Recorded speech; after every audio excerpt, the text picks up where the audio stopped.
السلام عليكم. لا تنسوا الإعجاب والاشتراك في القناة تشجيعا لنا لمزيد من العطاء والتألق. On understanding the basics of stock market, we talked about why stock market is not a gambling house, but rather a probability-driven game that can yield better results with knowledge, experience, and consistency compared to a casino where the odds are always in the favor of the house. But what about the scams in the stock markets? Like the Harshad Mehta, Ketan Parekh, Satyam scam, and most recently the NSE scam. How can I trust the market when companies, institutions, and even exchanges are involved in scams? So in this episode, we will look into a few questions that necessarily point to the reliability and working of the entire stock market system when it comes to the transfer of money and shares. There are a few relevant questions whose answers should be familiar to every market participants. Now, what are these questions? Number one is the most common question: how does the stock market work and is it reliable? Followed by what is the transaction process of money and shares in the stock market? And is this transactional process safe? And is this process the same while taking delivery and during intraday trading?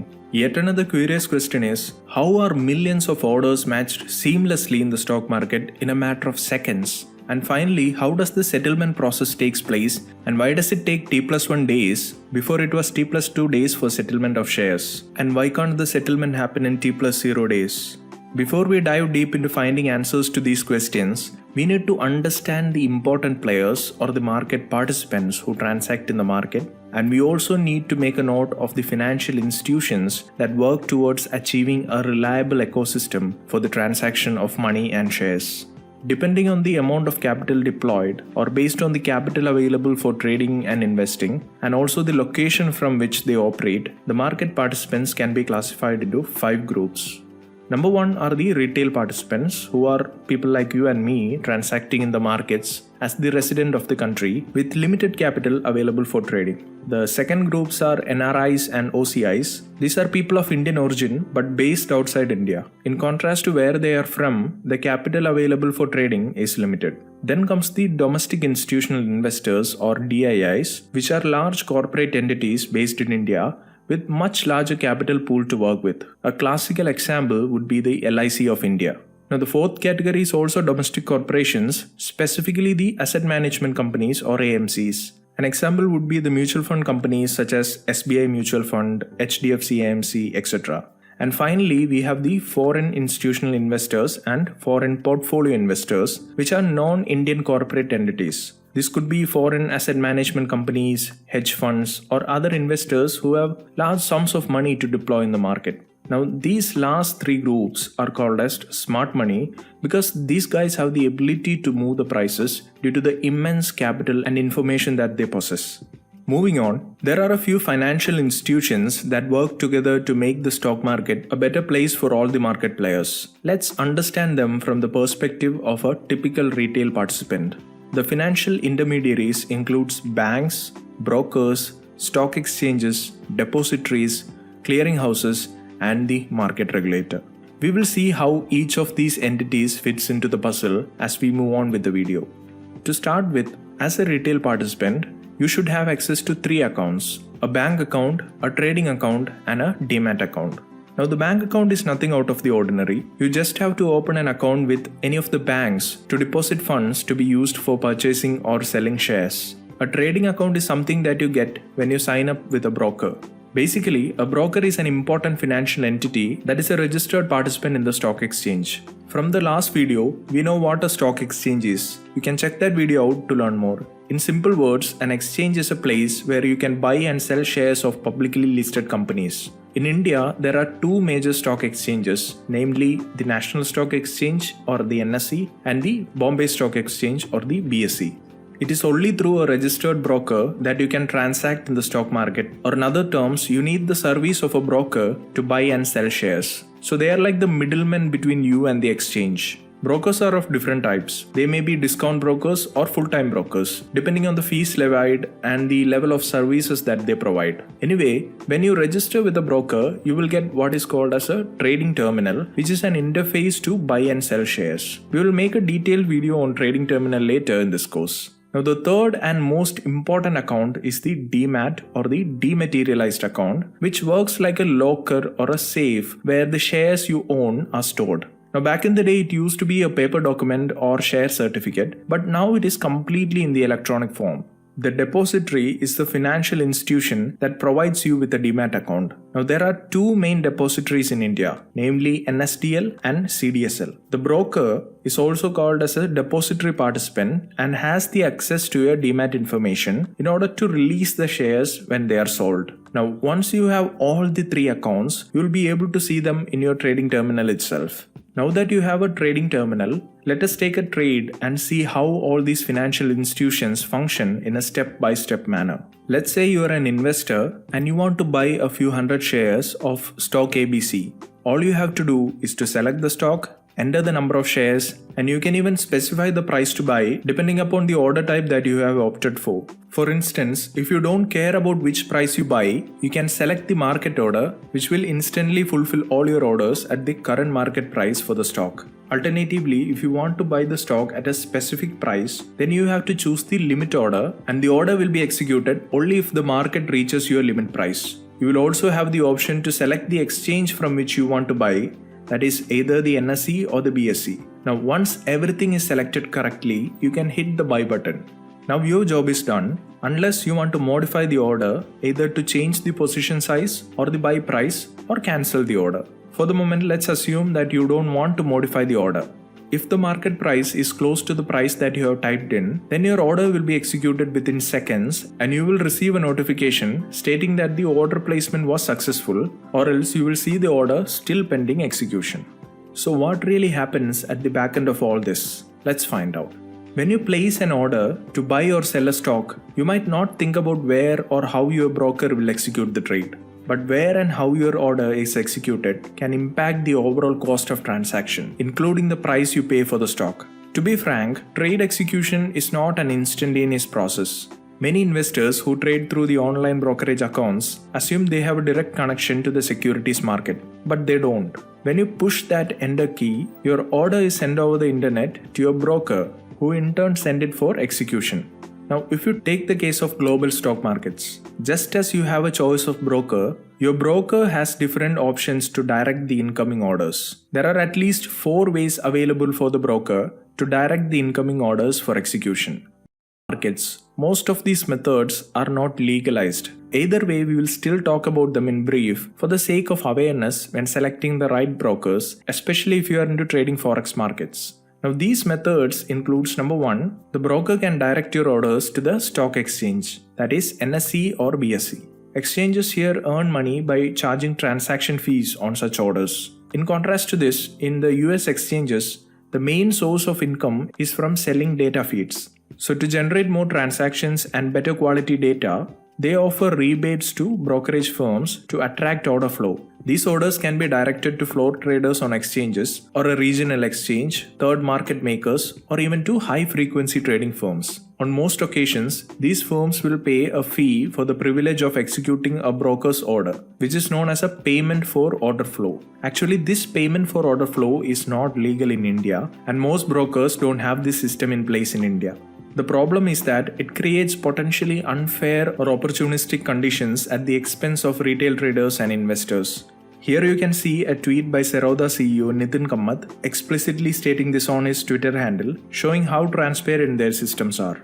Now the second option is using market makers, who are stock exchange members given the task of boosting liquidity and frequency of transactions in equities. The market maker system minimizes the time necessary to complete a deal and the expense of dealing in that stock, thereby enabling the trading of a large number of shares. The market makers are paid for their risk by being authorized to issue two-way bids in the market, which includes the buy and sell values mentioned collectively, with the variance or the spread being their profit. Now, without a market maker in the stock, the bid and ask price will be very wide and can be a headache for investors dealing in large quantities. Now, market makers are a wide topic of discussion, and if you want to know more, then comment down below. In India, there are a lot of legal market makers both on NSE and BSE. So I will attach links to these lists in the description. So if you want, you can check them out. The third way is using internalization.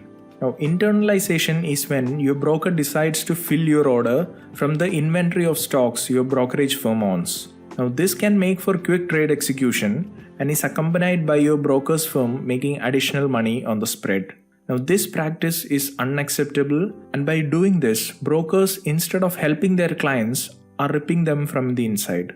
In India, all orders should reach the exchange order book, and matching of all orders should happen at the exchange level order book only. So no entity, including the broker, is allowed to create their own order books or match orders among their clients. The only exception that they get is that they can display the exchange level order book to all their clients in their trading terminal. The fourth method is ECNs, or electronic communication networks. ECNs can automatically match buy and sell orders. The systems are used particularly for limit orders because ECN can match buy prices very quickly. This is a system that can eliminate the middleman and carry out transactions directly. Generally, the ECN structure is quite popular with forex markets across the world, but it is not legally permitted in India. This brings us to the conclusion that in Indian markets, the order flow is always directed to the exchanges or market makers assigned by the exchanges and is supervised at all times. Now, does this mean the market is safe and all the brokers are safe? Well, we are not ready yet to make a statement about the market as a whole, but regarding brokers, you should opt for a broker who is well established, has a large client base, and has ethical practices. These are a few criteria for the broker selection, but the list can get extensive when you consider factors like brokerages, customer support, interface, speed, features, etc. And I will leave it up to you to research and decide. Now that the order has reached the exchange, how will the stock market manage to match these orders in the best possible manner in such a short span of time? We won't dig into the technical aspects like servers and stuff, we will just focus on the process in short. I will be discussing the NSE exchange, which is a more popular and liquid exchange than BSE. Now, the NSE operates on the National Exchange for Automated Trading, or NEAT system, which is a fully automated screen-based trading system which adopts for the principle of an order-driven market. Now, an order-driven market is a financial market where all the buyers and sellers are displayed the price at which they wish to buy or sell a particular security, as well as the amounts of security desired to be bought or sold. Or simply, it displays all the bids and offers for a stock. You can find this order book with up to 20 data in your trading terminal. Now, the NSE consciously opted in favor of an order-driven system as opposed to a code-driven system. So what is a code-driven system? A code-driven system is an electronic stock exchange system in which prices are determined from bids and ask quotations made by the market makers, dealers, or specialists. The code-driven market is also known as the price-driven market, and this system lacks transparency and the individual orders are not seen. So there might be better offers out there, but you will not know them. So by adopting an order-driven system, it has helped to reduce the jobbing spreads, which is the gap between the ask and bid price at any given point of time, not only on NSE but in other exchanges as well, thus reducing the transaction cost. Now let's see how the system works in brief. The NEAT system has three types of markets. They are the normal market, odd lot market, and auction market. The odd lot markets and auction markets are beyond the scope of this video, so we will skip that part. All the orders which are of a regular lot size or multiples thereof are traded in the normal market. For shares that are traded in the compulsorily dematerialized mode, the regular market lot size of these shares is 1. Now, the normal market consists of various order book types, wherein the orders are segregated as regular lot orders, special term orders, negotiated trade orders, and stop loss orders depending upon their order attributes. So what is an order book? An order book is nothing but an electronic list of all the buy and sell orders for a specific stock or financial instrument.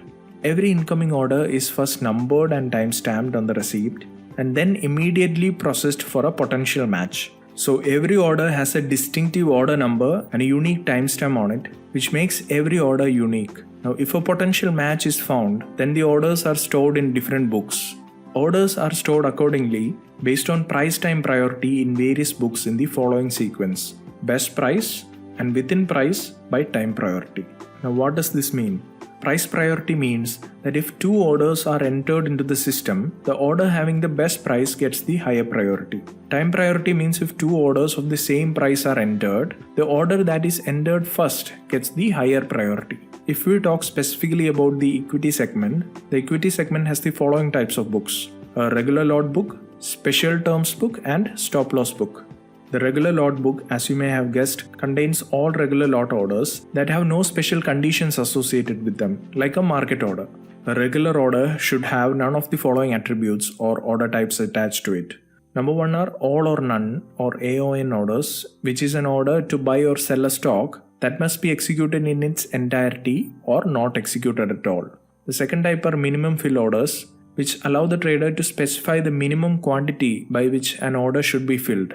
So for example, an order of 1000 units with a minimum fill of 200 will require that each trade is for at least 200 units. And finally, the third type are stop loss orders.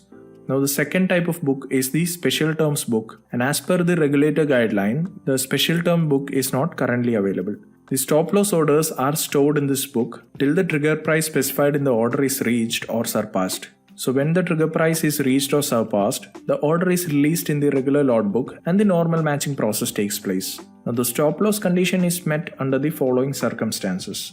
A sell order in the stop loss book gets triggered when the last traded price in the normal market reaches or falls below the trigger price of the order. And a buy order in the stop loss book gets triggered when the last traded price in the normal market reaches or exceeds the trigger price of the order.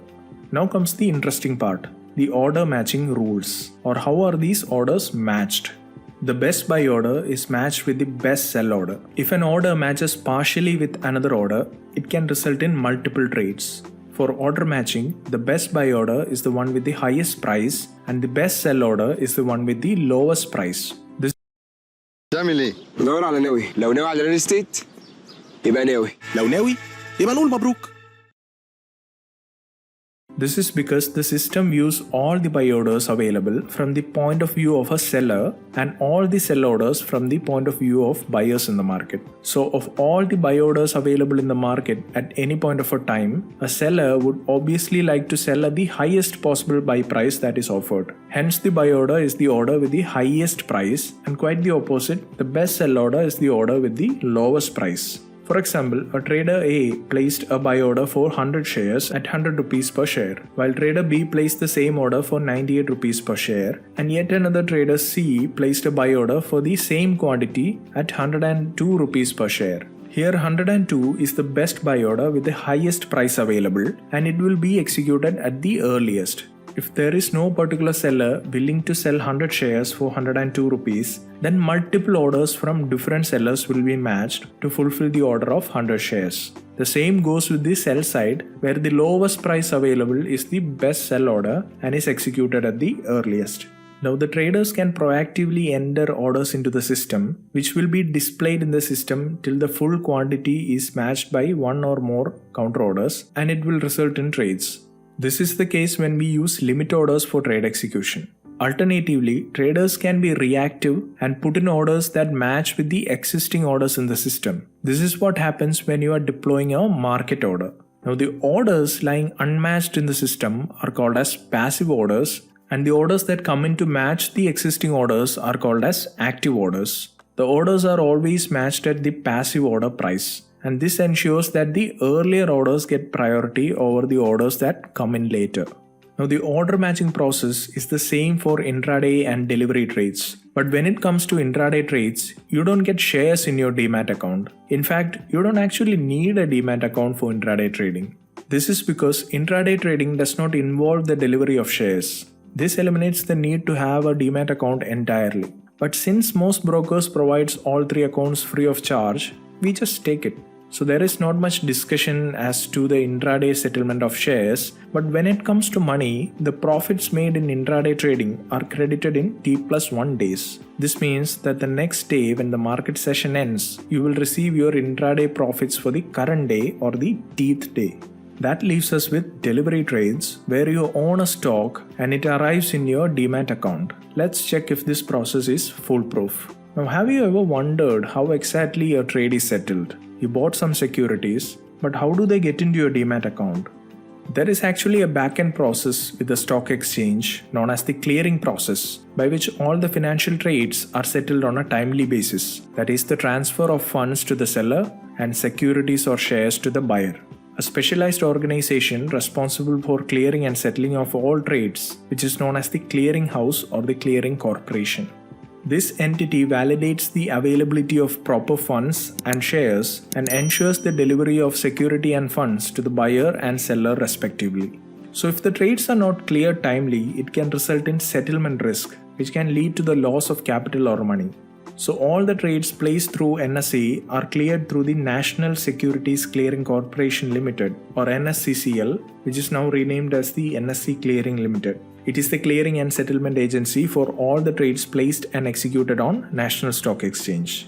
A time of T+2 days is required for the settlement of trades executed on NSE. All the trades are usually settled in 2 working days after the trade is executed on the 10th day. But according to a new circular by the market regulator based on the demand of investors, the settlement period can be reduced to T+1 day if the exchange wishes to do so. Now please note that T+1 does not include trading holidays. So from February 2022 onwards, the first phase of implementation has started.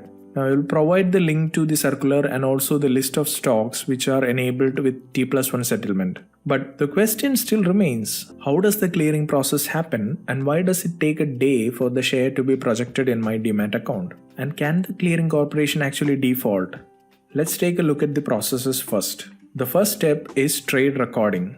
As I have already mentioned, all the information related to an executed trade is recorded by automated systems in the NSE exchange. This information forms the basis of the settlement process. This was done on the T+1 day as per the old system. The information regarding the new system is yet to be available, but the entire process will remain the same, so it doesn't matter much.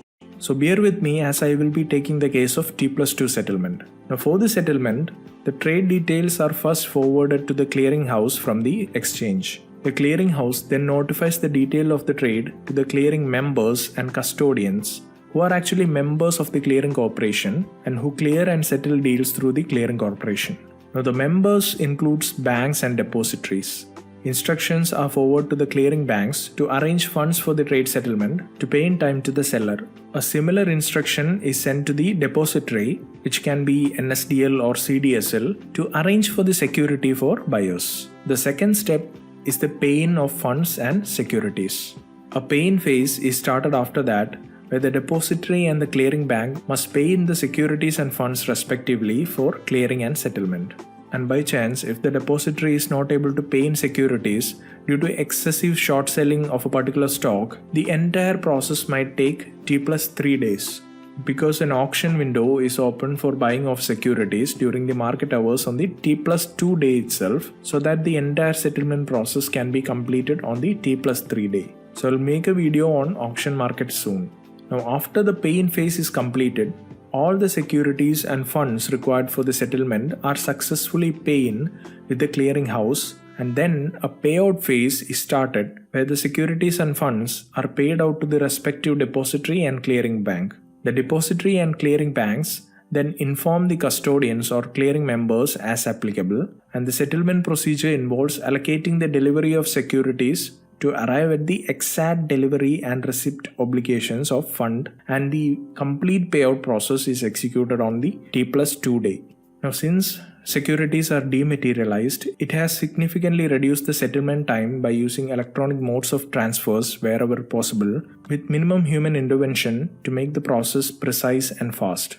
Above all this, you will receive contract notes for every transaction from your broker and the exchange, which you can use in case of any anomaly in transactions. In addition to this, depositories like NSDL and CDSL, where we hold Demat accounts, remain unaffected even if a brokerage firm goes into some sort of trouble. But still one question remains. Why not T+0 settlement or even instant settlement? Why can't we have an instant settlement in today's world where UPI is powering over 6 billion bank transfers a month, all settled instantly? Now this question was answered beautifully by Nitin Kamath. What you need to understand is that unlike bank transfers, where there is only one underlying that moves between two accounts, that is money, in the stock market there are actually two legs. stocks and money. While stocks are also in digital format and can be potentially moved instantly, it can't really be moved instantly, the villain being intraday trading.